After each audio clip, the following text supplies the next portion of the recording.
Dear student, Assalamu alaikum. My name is Shkil Anjum. I am your physics teacher.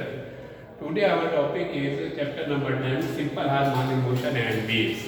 इससे पहले हम लोग जो चैप्टर पढ़ चुके हैं वो चैप्टर नंबर 13 और 14 को डिस्कस कर चुके हैं, इसी तरह 16 और 18 को।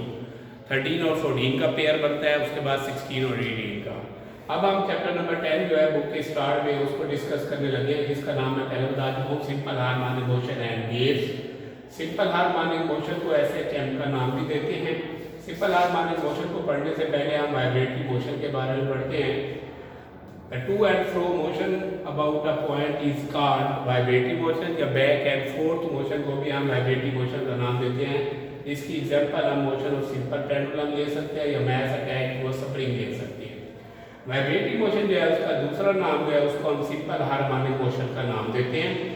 सिंपल हार्मोनिक मोशन की एक्चुअल डेफिनेशन क्या है? Simple harmonic motion occurs when force is directly proportional to the displacement about the mean position and direction is always directed toward the mean position. जैसे हम स्प्रिंग की example लेते हैं, spring पर जब हम फोर्स लगाएंगे तो इसकी चेंज इन लेंथ जो होगी वो इंक्रीज होगी, और इट मीन के फोर्स बढ़ेगी तो चेंज इन लेंथ भी बढ़ेगी, फोर्स कम होगी तो स्प्रिंग की लेंथ भी कम होगी, लेकिन इसकी डायरेक्शन जो होगी टुवर्ड्स मीन पोजीशन होगी। ये जो नेगेटिव साइन है ये शो कर रहा है कि इसकी डायरेक्शन टुवर्ड्स मीन पोजीशन है। तो सिंपल हार्मोनिक मोशन को मैथमेटिकली हम एफ डायरेक्टली माइनस एक्स भी लिख सकते हैं। डायरेक्टली का मतलब आपको पता है कि जब फोर्स बढ़ेगी तो डिस्प्लेसमेंट भी बढ़ेगा, फोर्स कम होगी तो डिस्प्लेसमेंट भी कम होगा। It mean one thing is increasing, other will also be increasing. If one thing is decreasing, other will also be decreasing. दूसरी इसकी एक और डेफिनेशन है जिसको हम नाम देते हैं कि एक्सीलरेशन जो होता है वो डिस्प्लेसमेंट के डायरेक्टली प्रोपोर्शनल है।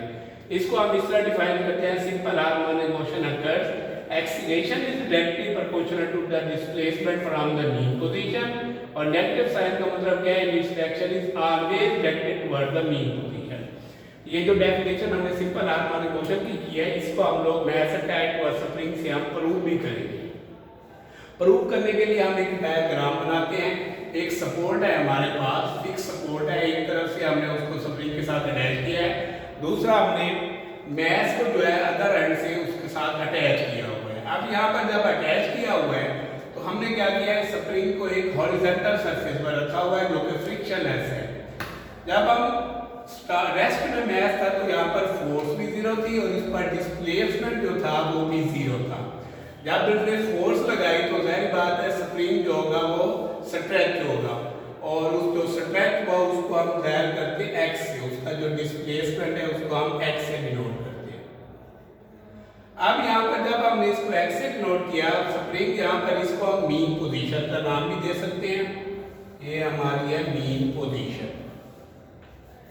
और स्प्रिंग जब यहाँ से स्ट्रेच होके आएगा तो ये हमारी होगी एक्सट्रीम पोजीशन। इसी तरह दूसरी तरफ जो होगी वो भी हमारी एक्सट्रीम पोजीशन कहलाएगी। अब यहाँ पर जब स्प्रिंग मीन पोजीशन पर था तो इसका डिस्प्लेसमेंट भी जीरो है, फोर्स भी जीरो है। इस सिंपल हार्मोनिक मोशन की डेफिनेशन के मुताबिक जब डिस्प्लेसमेंट जीरो होगा तो एक्सीलरेशन भी जीरो होगा। इट मीन एक्सीलरेशन भी जीरो है, डिस्प्लेसमेंट भी जीरो है। जब हमने फोर्स लगाई तो ये एक्स मैक्सिमम है, इसका ए भी मैक्सिमम है, लेकिन यहाँ पर वी क्या होगा? जीरो होगा। जब ये मूव करके यहाँ से इधर आएगा, यहाँ पर जब आएगा तो स्प्रिंग फौरन रेस्ट में नहीं आएगा due to restoring force, inertia की वजह से यहाँ पर वी मैक्सिमम होगी, लेकिन यहाँ पर जब इस एक्सट्रीम पोजीशन पर आएगा तो यहाँ भी एक्स मैक्सिमम, ए भी मैक्सिमम होगा, वी भी जीरो होगा। तो इस तरह बॉडी जो है टू एंड फ्रो मोशन को ओबे करेगी।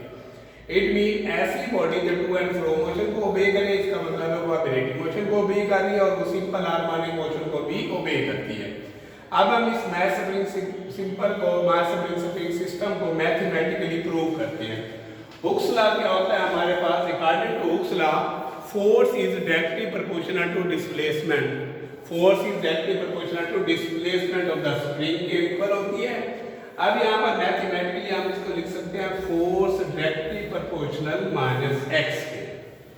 इट मीन फोर्स बढ़ेगी तो डिस्प्लेसमेंट भी बढ़ेगा, और फोर्स कम होगी तो डिस्प्लेसमेंट भी कम होगा। इसको जब खत्म करेंगे इक्वल लगाएंगे और कांस्टेंट लगाएंगे यहाँ पर के जो है उसको हम नाम देते हैं स्प्रिंग कांस्टेंट का। के कौन क्या कहते हैं? Spring constant. स्प्रिंग कांस्टेंट होता क्या है, इस फार्मूले से हम इसकी डेफिनेशन निकालते हैं। The ratio of the external force over configuration में लिखे, the ratio of the external force of a spring to the increase in length is called spring constant. Spring constant का फार्मूला होता है K is equal to minus F over X. Force का unit newton होता है, length का unit metre है, तो इसका यूनिट होगा न्यूटन मीटर माइनस 1 या न्यूटन पर मीटर भी होता है। अब according to second law of motion हमने पढ़ा हुआ है F is equal to ma। Second law of motion में क्या है हमारे पास कि एक्सीलरेशन जो होता है वो फोर्स के डायरेक्टली प्रोपोर्शनल होता है और एक्सीलरेशन जो होता है वो मास के इनवर्सली प्रोपोर्शनल होता है। इट मीन यहाँ से हम रिलेशन निकाल सकते हैं, ऐसे हमने पढ़ा हुआ है 9th क्लास में, एक्सीलरेशन जो है मास के इनवर्सली प्रोपोर्शनल है सॉरी और फोर्स के डायरेक्टली प्रोपोर्शनल है। तो इसको हम इसके लिखेंगे A डायरेक्टली F ओवर है और जब हम इसको प्रूव करेंगे तो यह आ जाएगा F is equal to ma। तो F is equal to ma second law of motion के मुताबिक ये वैल्यू हम यहाँ पर जब पुट करेंगे A is equal to minus ma over x आ जाएगा हमारे पास। हम लोग अब इसको क्या करेंगे, मैथमेटिकली ऐसे भी लिख सकते हैं ma is equal to minus k over x, a is equal to आ जाएगा minus k over m x के आ जाएगा। यहाँ पर जो k ओवर m है इसको हम लोगों ने कांस्टेंट कंसीडर करना है, जिसको हम स्प्रिंग कांस्टेंट का नाम भी देते हैं। तो ये जब इक्वल खत्म करेंगे डायरेक्टली का साइन आ जाएगा, इट मीन ये डायरेक्टली प्रोपोर्शनल आ जाएगा माइनस x। तो हमने इसको सिंपल हार्मोनिक मोशन की डेफिनेशन के मुताबिक प्रूव कर दिया, जिसमें मैंने बताया था कि acceleration is directly proportional to the displacement of the spring from the mean position and direction is always directed toward the mean position.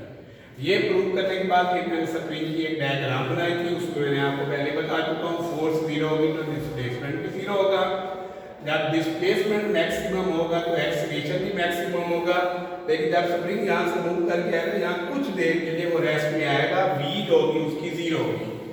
जब एक्सट्रीम पोजीशन A से ये मूव करेगा टुवर्ड मीन पोजीशन, तो यहाँ पर मीन पोजीशन पर जब e है मैक्सिमम, स्प्रिंग मीन पोजीशन से फिर जाएगा इधर टुवर्ड हमारी एक्सट्रीम पोजीशन पर। एक्सट्रीम पोजीशन B पर आएगा तो x भी मैक्सिमम, A भी मैक्सिमम, B क्या होगा 0 होगा। इट मीन ऐसी बॉडी जो टू एंड फ्रो मोशन को ओबे करेगी, इसका मतलब है वो सिंपल हार्मोनिक मोशन को भी ओबे करेगी। वेव्स के बारे में हम नेक्स्ट पढ़ेंगे, इसमें यह है कि disturbance produce in a medium is called wave. और नेक्स्ट हमारे चैप्टर में आएगा, हम उसको डिस्कस करेंगे। आज का मैंने जो टॉपिक पढ़ाया आपको वो था सिंपल हार्मोनिक मोशन का। उम्मीद करता हूँ आपको अच्छे तरीके से समझ आ गया होगा। अगर नहीं आया तो आप मेरे व्हाट्सएप नंबर पर या कॉन्टैक्ट नंबर पर कॉल करके मुझसे पूछ सकते हैं। Thank you.